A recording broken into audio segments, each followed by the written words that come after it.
बहुहर कवन मरदवा लोभान्युत गर्भ जनान्युत गर्भ भेजनानी हो। बहुहर कवन मरदवा लोभान्युत गर्भ जनान्युत गर्भ भेजनानी हो। तो बहुत ही प्यारा सोहर गीत है आप सबके बीच। एक सास बहू पर लक्षण लगाती हैं कि तुम्हारा दूसरे का बच्चा है, तो उसी माध्यम से ये गीत है। बहुत ही प्यारा गीत। आप लोग लास्ट तक बने रहिए, इस गीत को सुनिए और आप लोग को पसंद आए तो कमेंट करके ज़रूर बताएं और हमारे चैनल को सब्सक्राइब करें, वीडियो को लाइक करें और फेसबुक पर देखते हैं तो शेयर करें और फॉलो करें। फॉलो करना ना भूलें आप लोग प्लीज़। तो बहुत ही प्यारा गीत है। और पहले के ज़माना में पति पत्नी संस्कार ऐसे होते थे कि वो किस तरह रहते थे अपनी पत्नी के साथ, उसी माध्यम से ही आप लोग खुद ही जान जाएंगे कि उनकी सास लक्षण लगाई हैं तो कैसा किसका है, उनके बेटे का है या दूसरे का। तो बहुत ही प्यारा गीत है, ज़रूर सुनिएगा। मचिया ही बैठिनी सासु त बहू पे नजर परी, बहू पे नजर परी हो। मचिया ही बैठिनी सासु त बहू पे नजर परी, बहू पे नजर परी हो।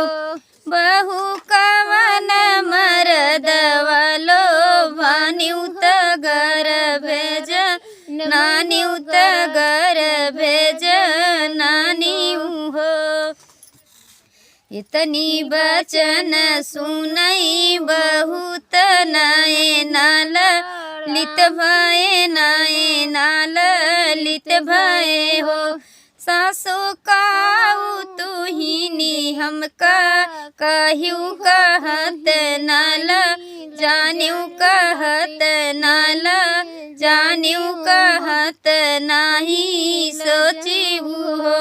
सासु काऊ तू हम कज कहियू कहत नाल जान्यू कहत नाही सोचिबू हो।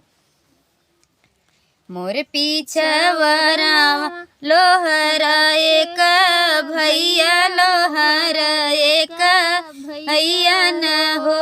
भैया कठिया के जलिया फनवतम त चोरवा समतम त चोरवा पकड़ते हो। भैया कठिया के जलिया फनवतम त चोरवा नवतम त चोरवा फनवतम हो। रतिया आधी की रात पियवा आमैत जलिया में फंस गए, जलिया में फंस गए हो। फसल पियवाई नित करैया वरौबी, नित करैया वरौबी नित करई हो। दाना छोड़ी दे तू हमारौ, दाना छोड़ी दे विनीत करैया वरौबी नित करई हो। फसल पियवाई नित करैया वरौबी नित करई हो। दाना छोड़ी दे तू हमार हाथ के हाथ कड़िया, सउरिया तोर रखबै, सउरिया तोरी रखबै हो। दाना छोड़ी दे तू फसल तू जलिया, सउरिया तोरी रखबै, सउरिया तोरी रखबै हो। इतनी बचन सुनई बहुत सासू का बोलावई, तो सासू का बोलावई हो। सासू चीनी ले अपना बेटौआ लछनवा गयू लछनवा गयू हो।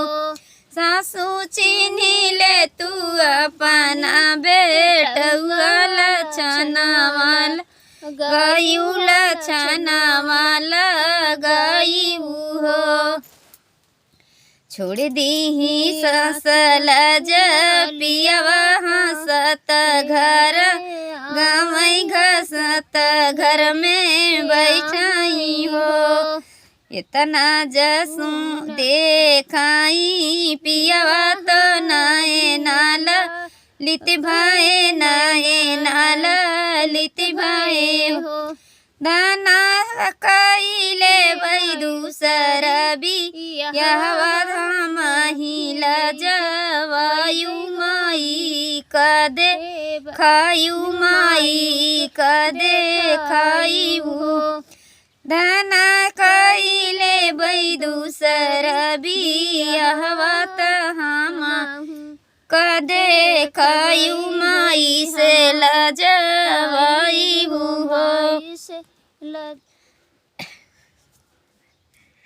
आगे पीछे तक गावत रहा। तो बहुत ही प्यारा गीत है और आप लोग सुनिए। ये पहले के ज़माने का संस्कार और संस्कृति रहता था, जो माँ बाप से छुप के भी पति पत्नी के प्रेम व्यवहार बना रहता था। आप लोग सुनिए और ज़रूर बताइए कैसा लगा हमारा गीत। हम दोनों बहनों का सपोर्ट करें। बहुत ही आशा और उम्मीद के साथ आप लोग के साथ सब काम काज करके, और देहात में कितना काम रहता है, सब करके भी आप सबके बीच बहुत ही प्यारा प्यारा गीत डालने की कोशिश करते हैं और करते रहेंगे। आप लोग सपोर्ट करते रहेंगे तो हमारी उम्मीद बढ़ती जाएगी। आप सबके बीच बहुत ही प्यारा प्यारा गीत जाएगा आप सबके बीच। तो नमस्कार, प्रणाम आप सभी को। बने रहिएगा हमारे वीडियो में।